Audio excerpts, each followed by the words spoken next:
Good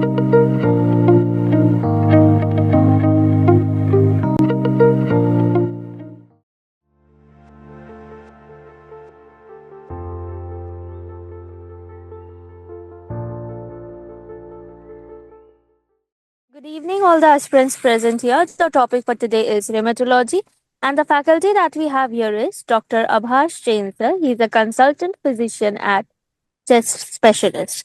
Yes, sir, over to you. You can carry on. Thank you. Okay, good evening, everyone.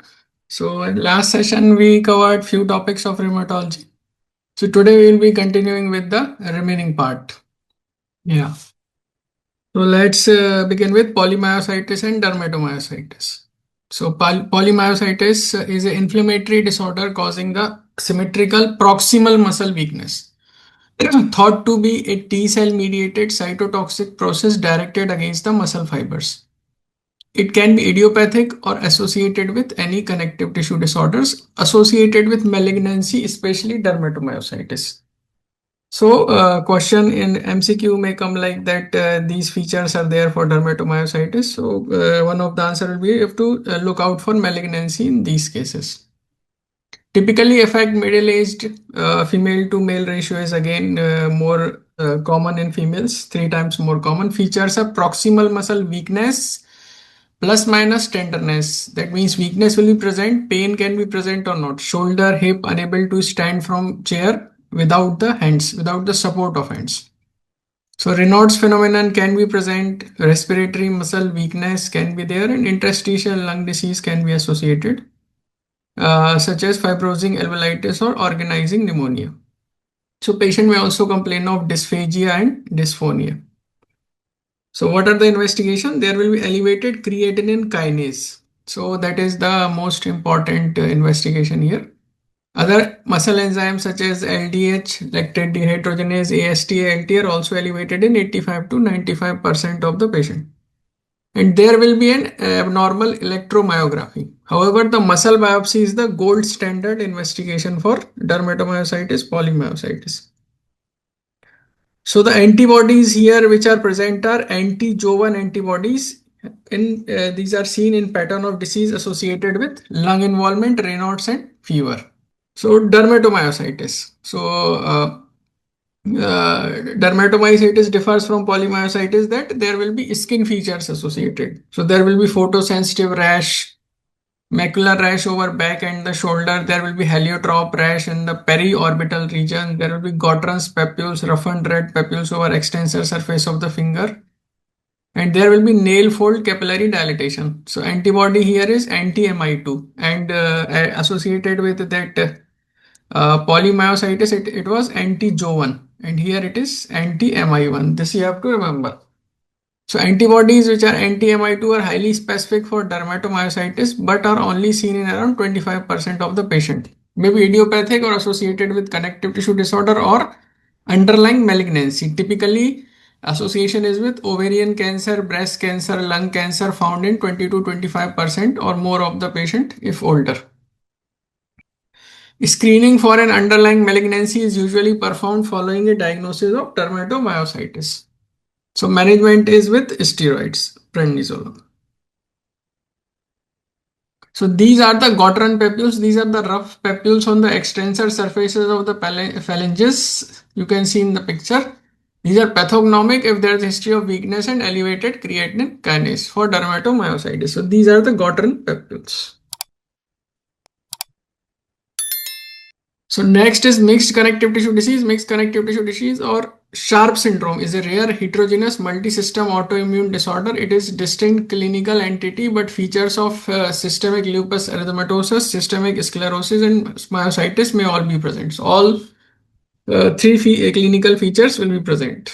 So it is associated with anti-U1 RNP antibodies must be positive. So in MCQs when the symptoms doesn't fit and there is given that anti-U1 RNP is positive. So our diagnosis here is mixed connective tissue disease. So the clinical features are Raynaud's phenomenon, swollen hands and other features from at least 2 connective tissue disorders such as from SLE or myositis or combination of SLE and systemic sclerosis. So at least 2. Okay, so coming to vasculitis. So in general, vasculitis, there will be constitutional fever symptoms such as fever, weight loss, fatigue, anorexia, and musculoskeletal symptoms such as arthralgia, arthritis, and myalgia. Organ-specific kidney, particularly glomerulonephritis, manifested by acute renal failure, proteinuria, and hematuria. Respiratory manifestation, alveolitis, infiltrates, hemorrhage, and sinusitis. Neuropathy, mononeuritis multiplex, and sensory neuropathy. Gastrointestinal, diarrhea, abdominal pain, perforation, and hemorrhage. Cardiovascular, jaw or extremity claudication, angina, and myocardial infarction. Central nervous system, headache, visual loss, stroke, and seizures.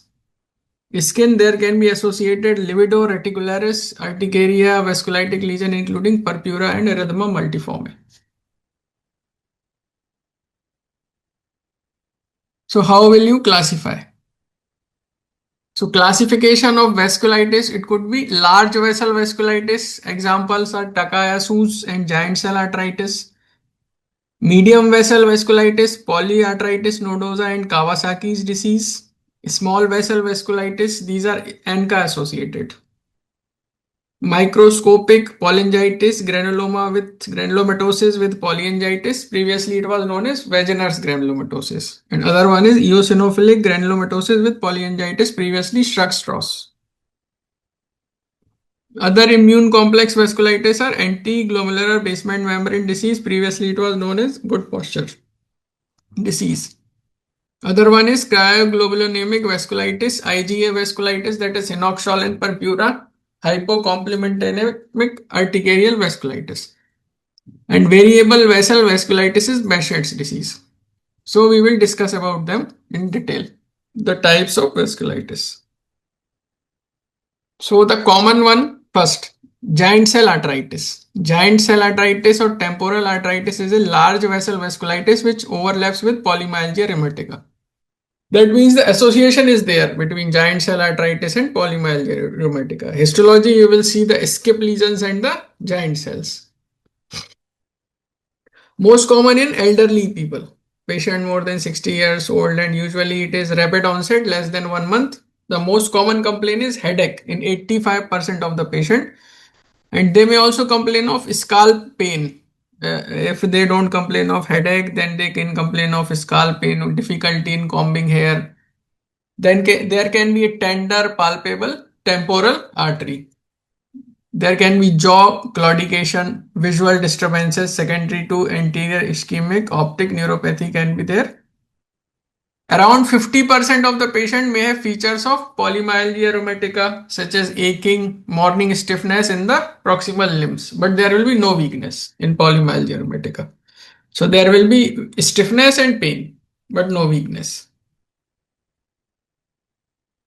So general symptoms such as lethargy, depression, low-grade fever, anorexia, night sweats can be present. Investigation, the raised inflammatory markers will be there, ESR more than 50. But ESR can be less than 13, 10% of the patient. High C-reactive protein will be there, and temporal artery biopsy will show escape lesions which may be present. So treatment is with high dose steroids, prednisolone. There should be a dramatic response with steroids. If patient is not responding, then you have to reconsider your diagnosis here. Suppose patient has ophthalmic symptoms, there can be some anterior ischemic optic neuropathy. So in that case, you have to give IV methylprednisolone for first 3 days. And urgent ophthalmological review or consultation has to be done on the same day, because patient with visual symptoms should be seen on the same day by an ophthalmologist, because the visual loss is irreversible. Anterior ischemic optic neuropathy may occur.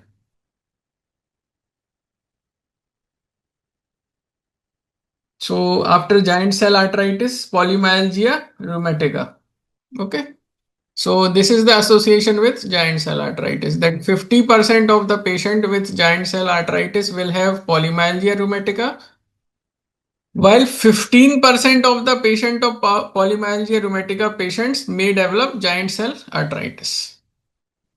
So the muscle bed arteries affected most in polymyalgia rheumatica.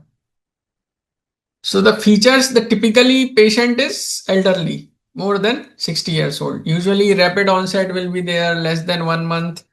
There will be aching, pain, morning stiffness in proximal limb muscle. Particularly, they will say that they have shoulder pain, stiffness in the morning. Mild joint pains will be there, mild polyarthralgia, lethargy, depression, low grade fever, anorexia, night sweats. Investigation ESR will be raised and creatinine kinase and EMG will be normal. So, in this way, you can differentiate it from myositis. Treatment again prednisolone 50 milligram OD and there will be dramatic response.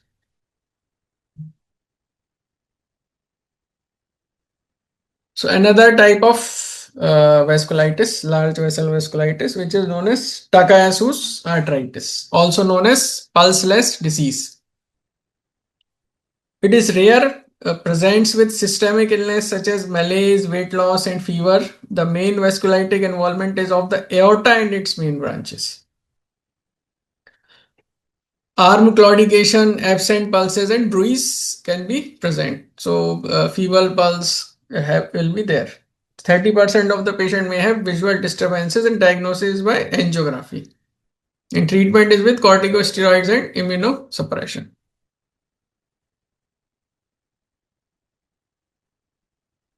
So, next is polyarthritis nodosa. So, it is a necrotizing arthritis of medium or small arteries. It is not associated with ANCA. ANCA associated are we discussed that vaginal granulomatosis and eosinophilic granulomatosis with polyangiitis. We will discuss about them later. So, polyarthritis nodosa is not associated with ANCA. It is associated with hepatitis B. So, this association you have to remember. So, which accounts for 30% of the cases worldwide is now classified separately. Features are fever, malaise, arthralgia, weight loss, hypertension, mononeuritis multiplex, sensory motor, polyneuropathy, testicular pain can be there, libido, reticularis, hematuria, renal failure, hepatitis B serology positive in 30% of the patient. It usually spares the lungs. So this also you have to remember here that hepatitis B association is there and spares the lung. And features like a question may come like a male has this pain in the testes, some hematuria, symptoms of renal failure, hypertension, fever, joint pains. So coming to ANCA associated vasculitis. So what is ANCA? ANCA is anti-neutrophilic cytoplasmic antibodies. So CNCA means cytoplasmic and PNCA means perinuclear. So in CNCA, most common target is serine proteinase 3, PR3. This you have to remember.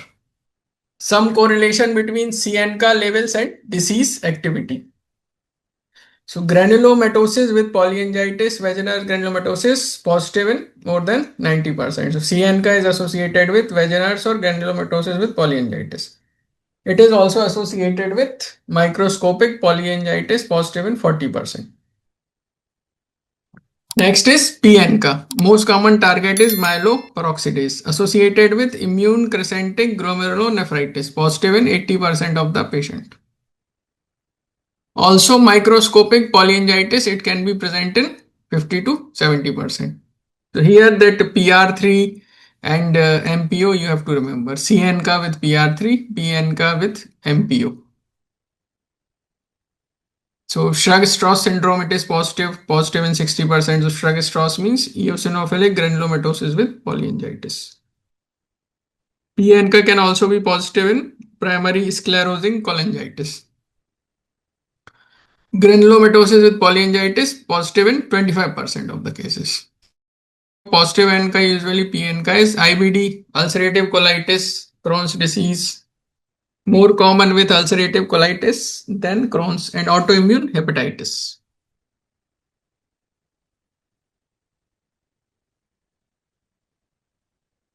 So granulomatosis with polyangiitis, necrotizing granulomatous inflammation involves the upper and lower respiratory tract. Hello, am I audible? Yes, sir. Yes, Okay, sir. okay. I'm not audible, just let me know. Okay. So NCA positive in 90% of the cases, and usually it is anti-PR3 CNCA. CNCA for granulomatosis with polyangiitis. So eosinophilic granulomatosis with polyangiitis. Other type of NCA associated vasculitis. So previously it was known as Shrug-Strauss syndrome. Eosinophil rich necrotizing granulomatous inflammation, respiratory tract, renal, skin, peripheral nerves are involved here. So patient may complain of some cough, hemoptysis, some hematuria, some skin lesions, and some mononeuritis multiplex of peripheral neuropathy can be there. Association is with asthma and eosinophilia. 50% ANCA positive, PNCA, and ANCA is more frequent with glomerulonephritis. Here you have to remember that leukotriene receptor antagonist may precipitate the disease. So what are leukotriene receptor antagonists? They are montelukast. Commonly used drugs, levocetirizine plus montelukast. So montelukast may precipitate the disease. So microscopic polyangiitis, necrotizing vasculitis, granulomatous inflammation is absent. Necrotizing glomerulonephritis is very common. Pulmonary capillaritis causes pulmonary infiltrates and hemorrhage. Skin involvement can produce palpable nodules. Gut, eye, and peripheral nerves can be involved. 70% ANCA positive, usually anti-MPO. So more common for MRCP1 are above 2. Usually microscopic polyangiitis, this is less commonly asked.